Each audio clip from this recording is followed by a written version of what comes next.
bar.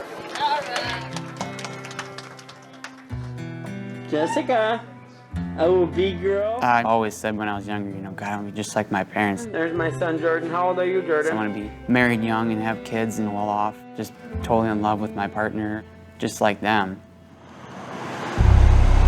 Great, ladies and gentlemen, it's my understanding you've reached a verdict. Is that correct? Yes, Your Honor. Did it ever occur to you that your dad would be blamed for the death of your mother? Mr. Kendhammer, if you'd please rise. Absolutely not. We, the jury, find the defendant, Todd A. Kendhammer, guilty of first-degree intentional homicide as charged in the information. Husbands kill their wives all the time. Husbands kill their wives where only they know the motive every day. But it happens all the time.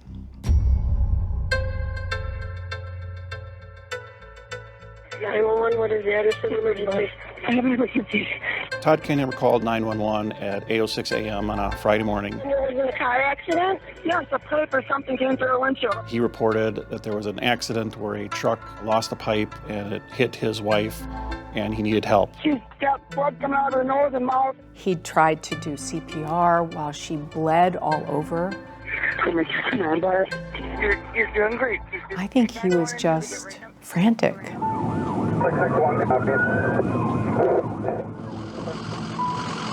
This is the driver. This is Todd. I gotta see if she's okay. Well, just wait. Let them do their work, okay? The only thing he really cared about was what's happening to Barbara and when can I see her? She don't like to be alone. No, I wanted to go with her. They would love me. The injuries on Barbara did not occur by a pipe coming through the windshield. Do you believe that Todd Kendhammer murdered his wife? Yes. And they exhaustively searched for a motive in this case. No infidelity, no financial trouble, no life insurance, no domestic violence history, no argument history. Do I know why he did it all? I don't. But I know it didn't happen from a pipe coming off a truck because there was no truck and none of his story is true. What are we looking at here? Here's the area where the pipe went through the windshield. So you can tell standing right next to it, it's pretty easy to take a pipe and hit it just like that. It only makes sense one way, is that he caused her injuries, caused her death, and tried to cover it up. It was a sensational narrative the way the state wanted to present it. A man kills his wife, stages an accident. The jury was given a very narrow view of what really happened and what the evidence really showed. What do you want people to know about your father? That he's not a bad person. He didn't do this, and he deserves to come home. Do you think that Todd Kendhammer got a fair trial? No, I don't. All right, Dad, we'll get you out. Don't worry about it. If this could happen to Todd Kendhammer, it could happen to anybody.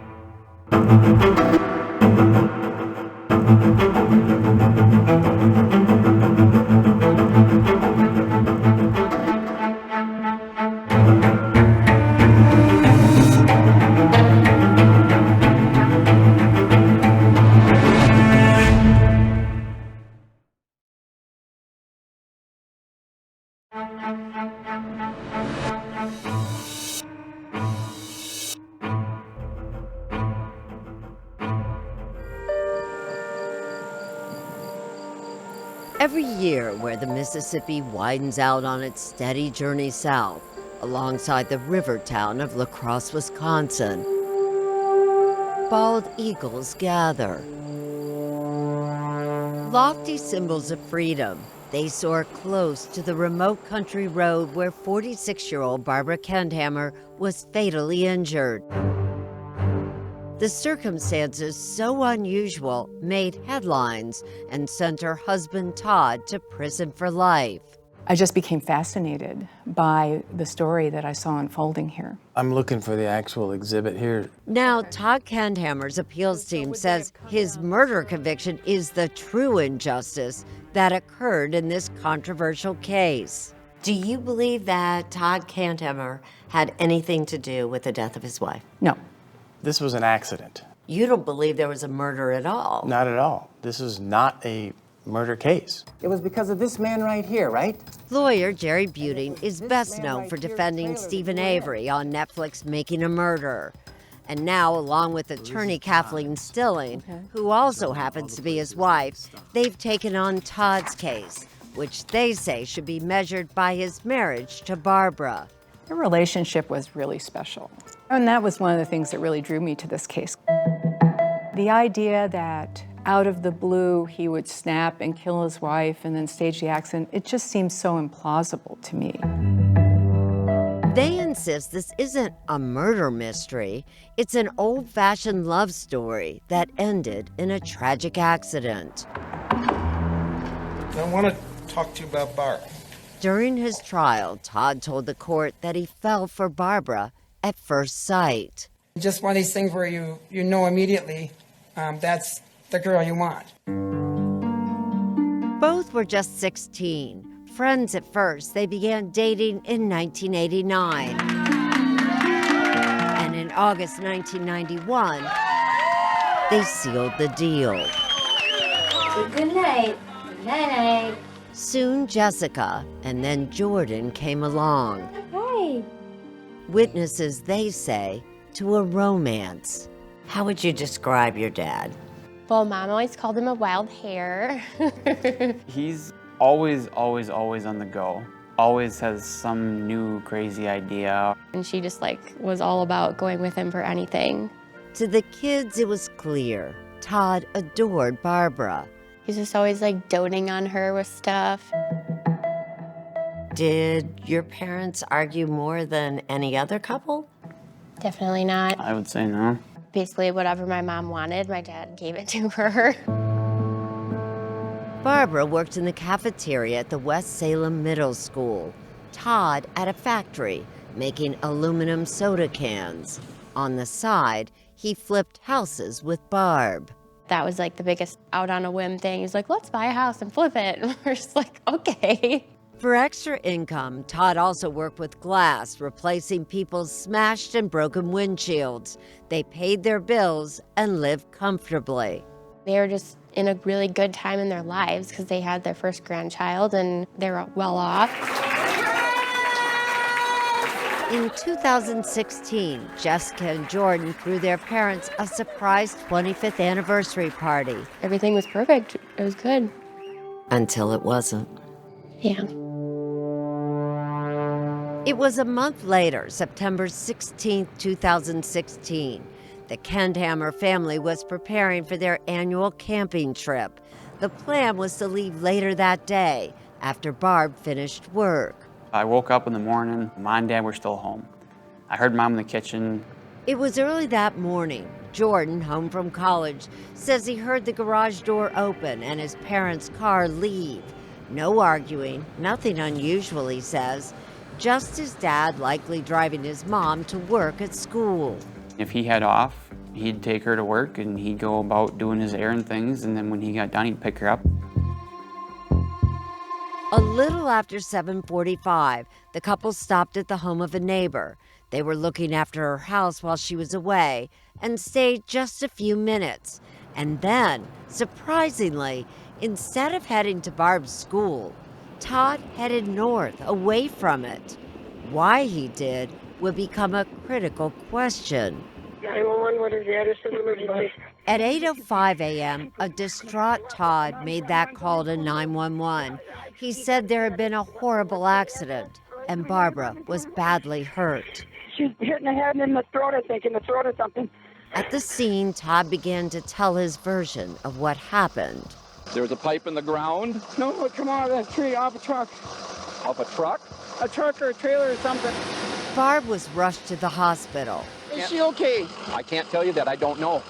Placed by cops into a squad car, Todd continued with his account. I thought it was a bird at first, and then at the last minute I seen it, said it was a pipe. Soon, Jessica and Jordan met their father. He seemed devastated, his T-shirt soaked in blood. He was kind of pale and shaky, and panicky and wanted to know how she was doing, like, all the time. Tell me what he told you about the accident. They were driving and something came and it hit Mom. I was like, how did a pipe hit her? He said it came through the windshield and I pulled it out of the windshield. How did you find out how seriously your mom was really injured? The neurosurgeons kept coming in and giving us updates, but the way that they're talking, her prognosis was pretty poor. The start of a family holiday fast turned into an all-night bedside vigil. It wouldn't last long. It was like 4 or 5 or something when they actually pronounced her like brain dead. How did your father deal with that news? He was just very upset. As dawn broke over the Mississippi, Barbara Kendhammer, wife, mother, grandmother, took her last breath. She was gone. The family mourned. They had already made the tough decision to donate Barbara's organs. But things would soon get even tougher. Police were already suspicious of Todd. Take pictures of Todd, his front, all the blood, his knuckles, everything. At the scene of the incident, cops had noticed Todd's bloody knuckles, and he had what appeared to be scratch marks on his neck. The police kept finding one more step and one more step that would disprove his story.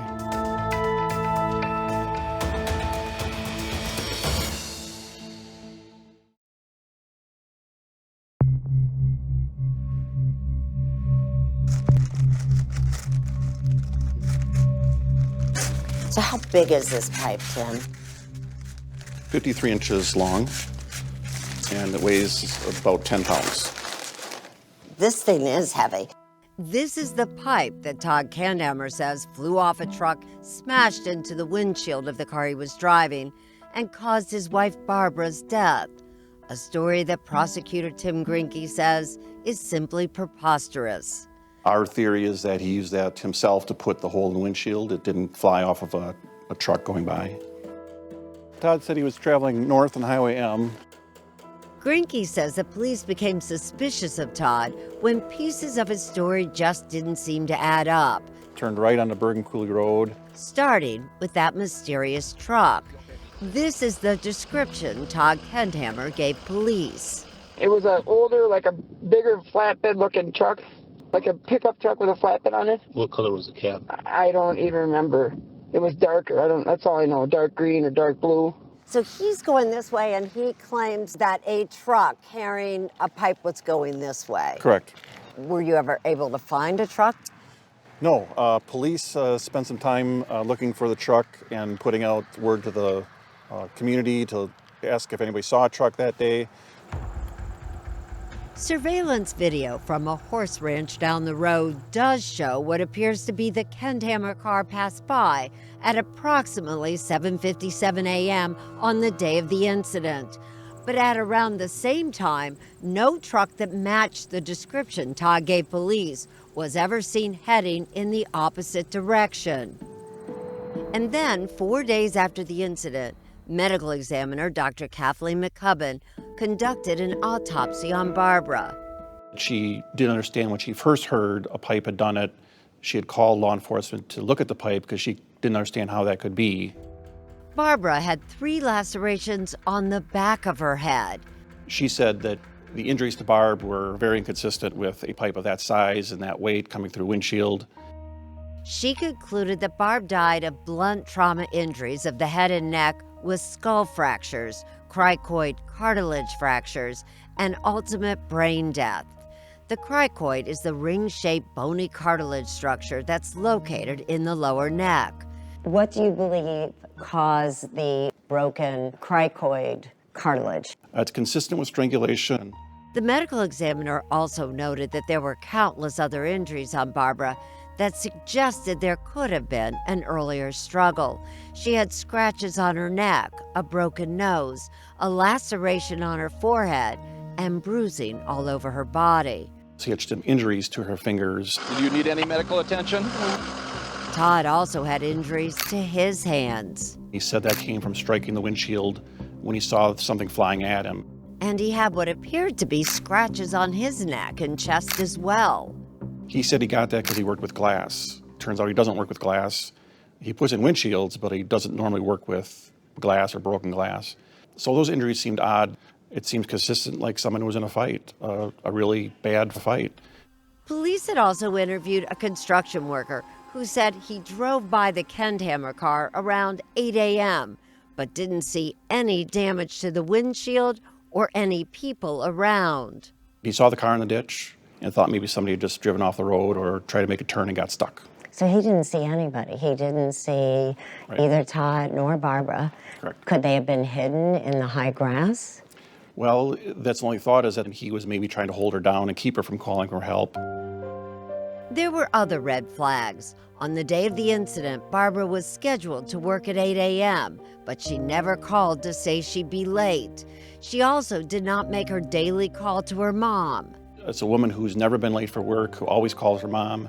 When you look at patterns, that's an obvious change of the pattern. And where were Todd and Barbara driving to that morning? Going in the opposite direction from Barbara's work. I'm gonna put a windshield in a truck for a guy. This is what Todd Kendhammer told investigators on the drive to the hospital. Is the windshield you're going to replace in somebody's driveway, or? In his truck, I was gonna take it to my house. Todd told police that on the way to drive Barbara to work, he decided to drive over to pick up a truck that needed a windshield replaced. He said the truck, with keys inside, was in the driveway of a person he knew from work named Justin Heim. We do that a lot. No, I didn't call him. I was just gonna swing over, and if it was there, grab it. But when the investigators spoke with Justin Heim, he told a very different story. When the police looked into that, they found Justin Heim never had ordered a windshield from Todd, didn't need a windshield. Todd didn't even know where he lived. So just 1 week after Barbara's death and just 2 days before her funeral, investigators asked Todd to come down to the police station under the ruse that they had some leads on trucks that may have dropped the pipe that day. Are you okay if I take up? I didn't take the medicine this morning. Yeah, that's fine. As investigators began to question him, Todd told them he had not taken his anti-anxiety medication, and he appeared confused and forgetful of details. I just don't, I remember, and I don't know how. I remember that, and that's why I was, and I don't, the pipe was there. He was trying to help. Like, he thought they were trying to help him find the cause of the accident. How did the pipe get through the windshield? Let's start there. It came off the truck. But they were closing in on what they believed were Todd's lies. There's no explanations for it. You can't.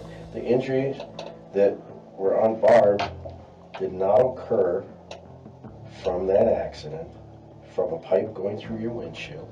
And then when police pressed him about where he was actually going that day, I talked to Justin. Todd Kendhammer changed his story. He told a story that he wasn't going to Justin Heim's house. It was actually a friend of Justin's. Police would later find that friend, who told them he also didn't need a windshield and was not expecting Todd the day of the incident. Isn't it possible he was in shock? Isn't it possible that he just can't remember anything from that time? Part of it. I could see somebody not remembering a detail or two, not remembering something traumatic. But the things that surround it usually do remember. So things like remembering where you were going. After 3.5 hours of questioning Todd, investigators let him go home. But they kept building their case. Do I know exactly blow by blow how it happened? No, I don't. But I know it didn't happen from a pipe coming off a truck. 3 months after Barbara's death, Todd Kendhammer was arrested. We were basically just like, well, how do we get him back out? Because he's not supposed to be in there. Jessica hoped a jury would believe her father when Todd took the stand to tell his side of the story at his trial. I think he just looked like somebody who was trying to explain away his lies.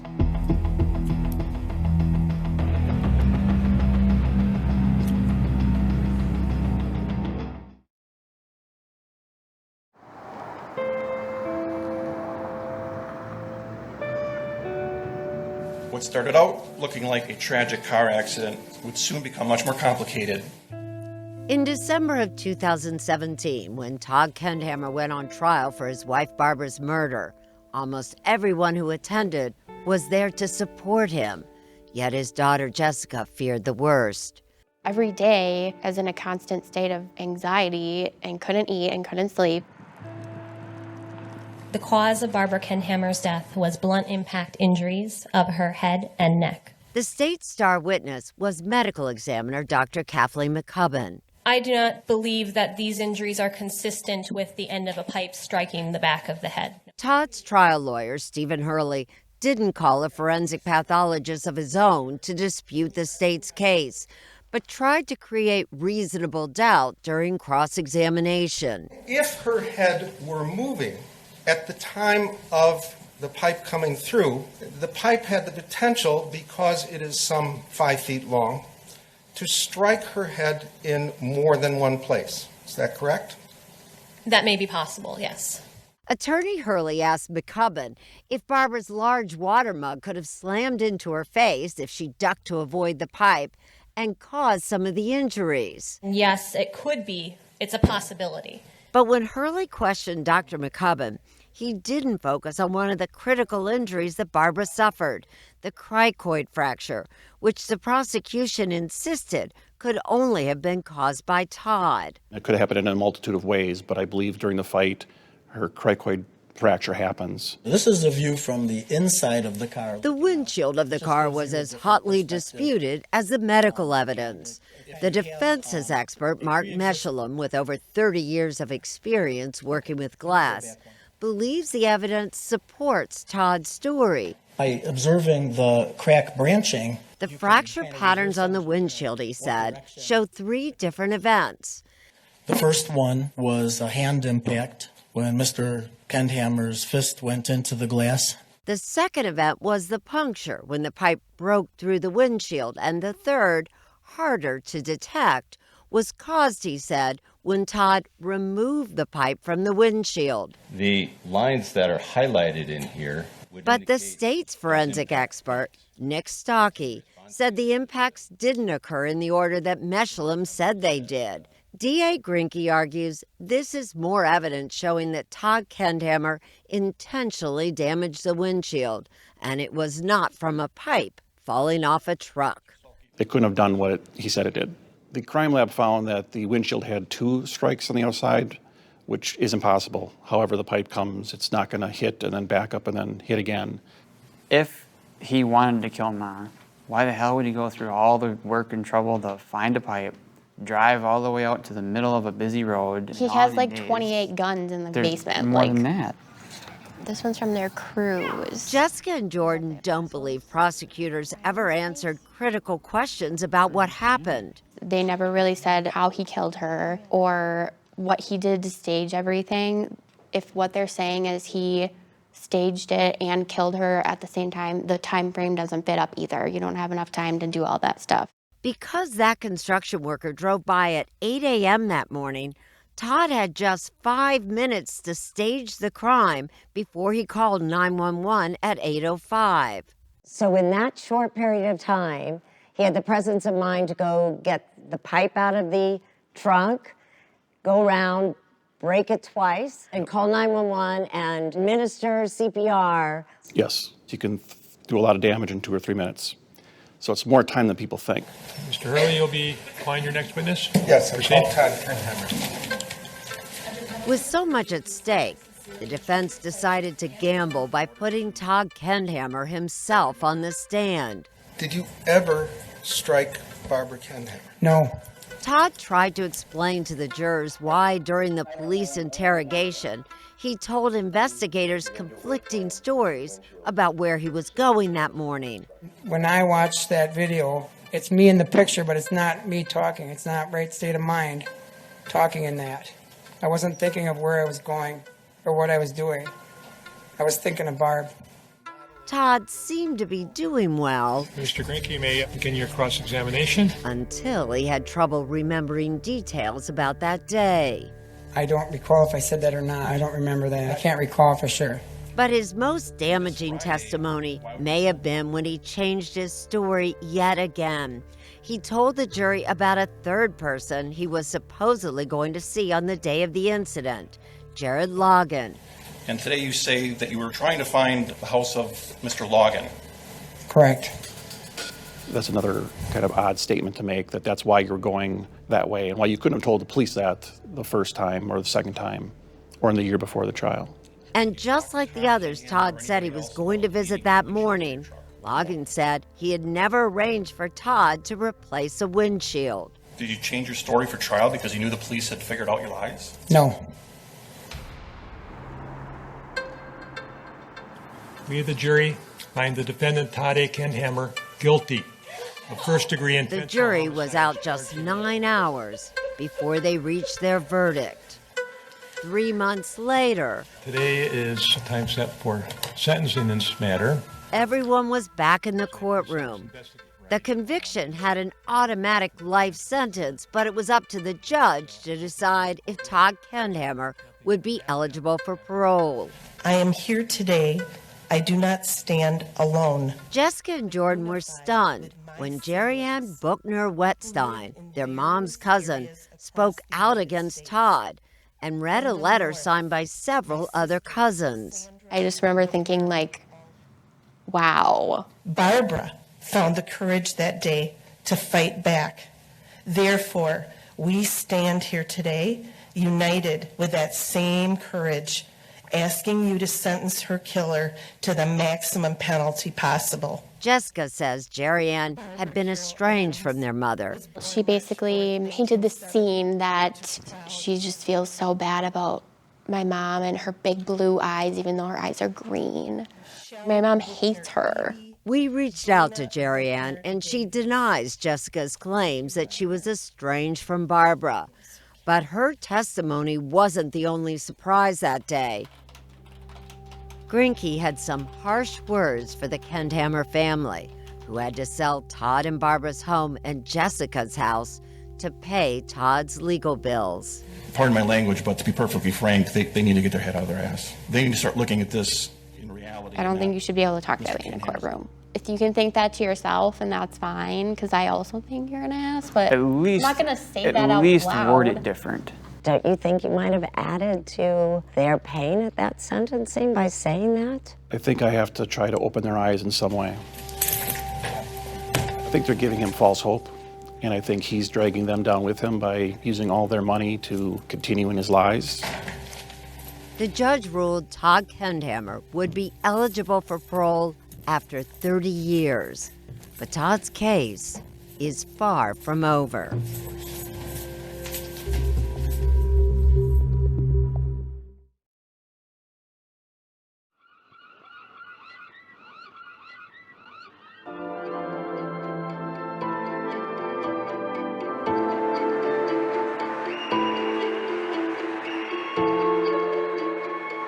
We, the jury, find the defendant Todd A. Kendhammer guilty.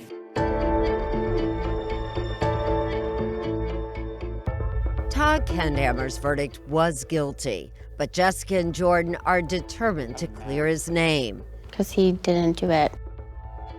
And he doesn't lie, so when he says he didn't do it, we believe him. That belief is why Barbara and Todd's children brought on Buting and Stilling, So this is Todd's. who understand that undoing a murder conviction is an immense challenge. It's very difficult to reverse a judgment that's become final. It's kind of like trying to turn an aircraft carrier. It's slow and difficult to do. The defense could have argued. Still, they overcame a big first hurdle, getting back in court.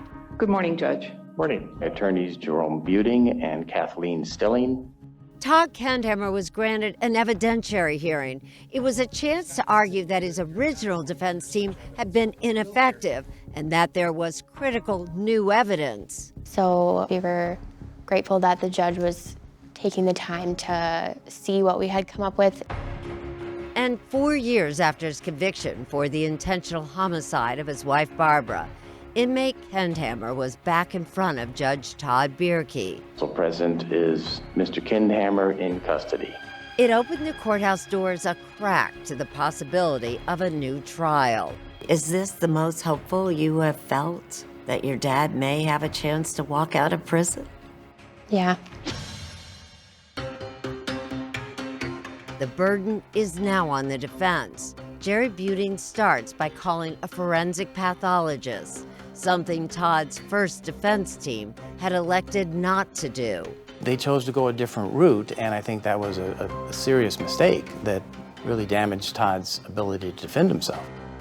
But now, Dr. Shaku Tees, who has performed some 6,000 autopsies, would examine Barbara Kendhammer's medical records and autopsy photos. Did you observe anything on her body that was consistent with Barbara Kendhammer having been beaten with fists? No. Or that she was a woman who had been in a fight? No. Dr. Tees contradicted the findings of the medical examiner who had performed the autopsy and testified at trial, Dr. McCubbin. Yes, some of her injuries certainly could be consistent with an assault or beating as well, yes. Consistent with strangulation? It could be, yes. But for Dr. Tees, the stark photos and silent sketches tell a different story. I don't see any injuries on Barbara that I would say are suggestive or consistent with strangulation. And Dr. Tees suggests that the injury to Barbara's cricoid could be due to that large travel mug. So if she had that in her lap when she's moving forward, could that have caused the cricoid fracture? It could be the mug.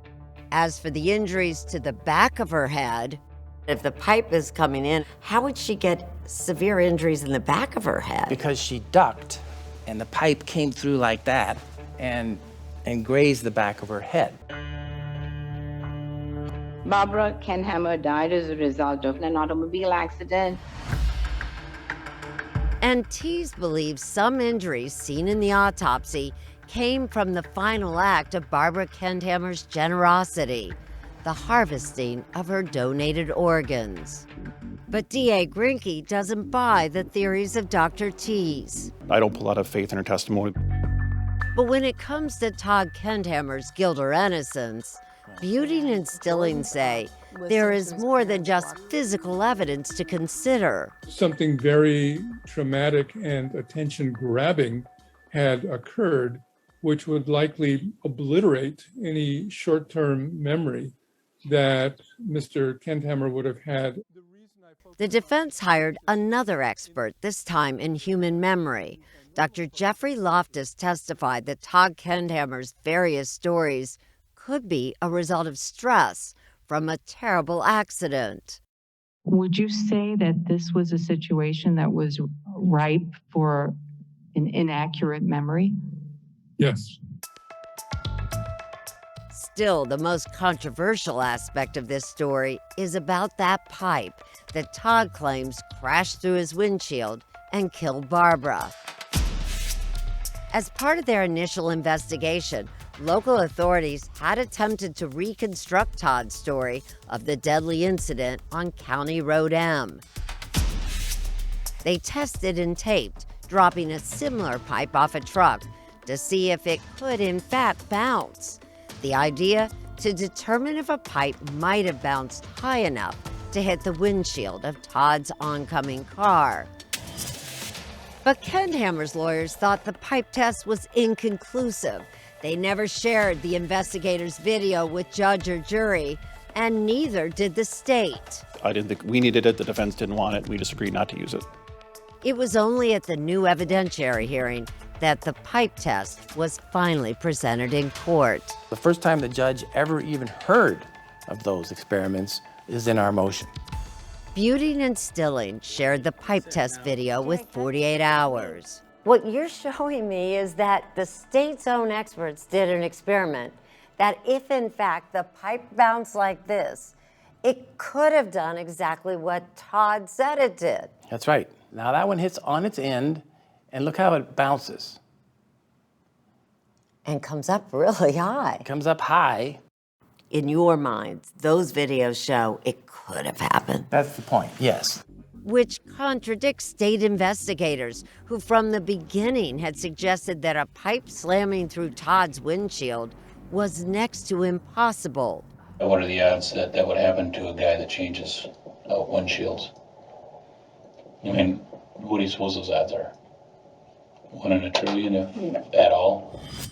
Buting and Stilling introduced evidence from across America to prove it's more common than you think. This one is near Bakersfield, California, a pipe that looks remarkably similar that went right through this person's vehicle. Here's another one. This one's Houston. Okay. And it goes right through and hits would have killed a passenger. And it turns out you don't have to be an expert to find a piece of pipe along a country road. And there was another pipe on the road up the ways that someone found. There was a pipe, and when was that pipe found? Shortly after. And it was very similar to the one that went through the windshield? Same diameter, same material. What do you think happened? I believe the pipe came through and hit Mom. That belief in their father would not waver. Still, how could the experts at trial see a case so differently? We decided to ask another forensic pathologist to take a fresh look at the evidence. The more I looked at it, the more I understood why it's so complicated.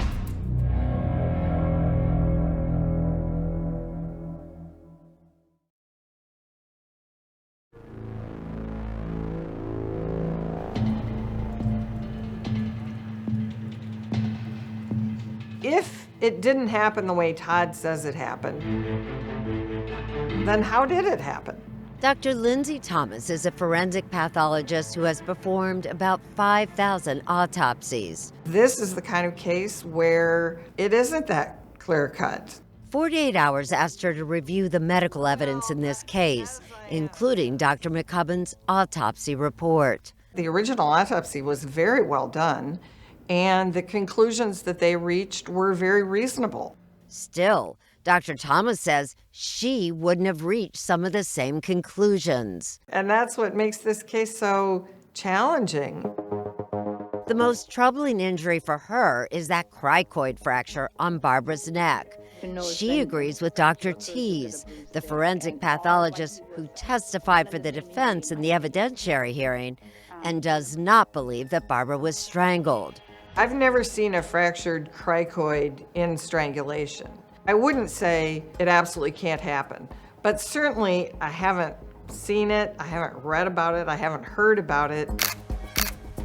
It seems more consistent with the kind of thing that would happen in a weird car crash. And she believes the injuries to the back of Barbara's head were too severe to have been caused by Todd's fists, but says Barbara could have been hit with a heavy object, like her mug.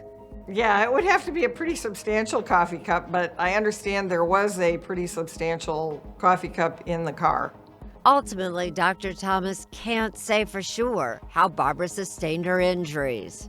Based on just the medical evidence alone, it wouldn't be one where you could definitely say, oh, this is clearly a homicide or clearly an accident. The idea that a man is sitting in prison, does that concern you? Well, it always does when you have a case like this that isn't clear-cut. You just worry a little that the evidence was given too much weight one way or the other, or the jury wasn't given all of the relevant materials. Had you ever served on a murder trial before as a jury member? No, never. Tim Brennan, the jury foreman, says he found Dr. McCubbin's testimony very convincing. We shared with him some of the new information from the evidentiary hearing, including Dr. T's conclusions. If you had heard a medical examiner disagree with Dr. McCubbin, would that have made a difference? Without hearing the full extent of that, it's hard to say. Still, he stands by the jury verdict. When Todd Kendhammer gave his testimony, he just came across as a person with a lot of falsehoods. When you say falsehoods, did you feel he was lying? Definitely. I'm very confident that we got it right. As the Kendhammer family awaits the judge's ruling, Todd is serving his life sentence more than 2 hours away from his kids. What do you miss the most about your mom and having your dad around? I used to be annoyed that he would call me all the time and like always come over, but I kind of miss it now. I just miss having them around all the time.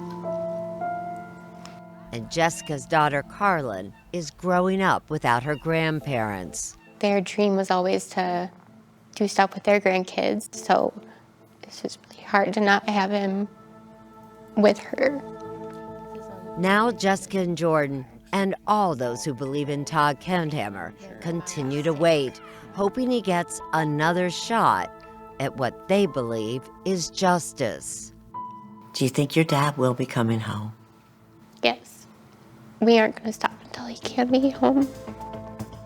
Prosecutor Grinke believes justice has already been served for Barbara Kendhammer. Do you have any concerns at all that you might have convicted an innocent man? Not in this case, no.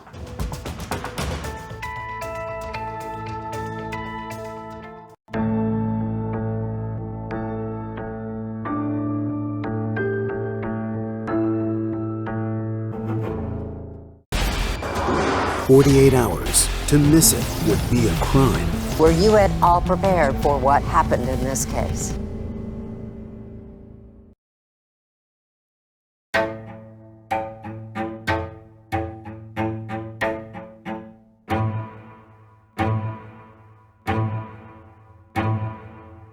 Thank you.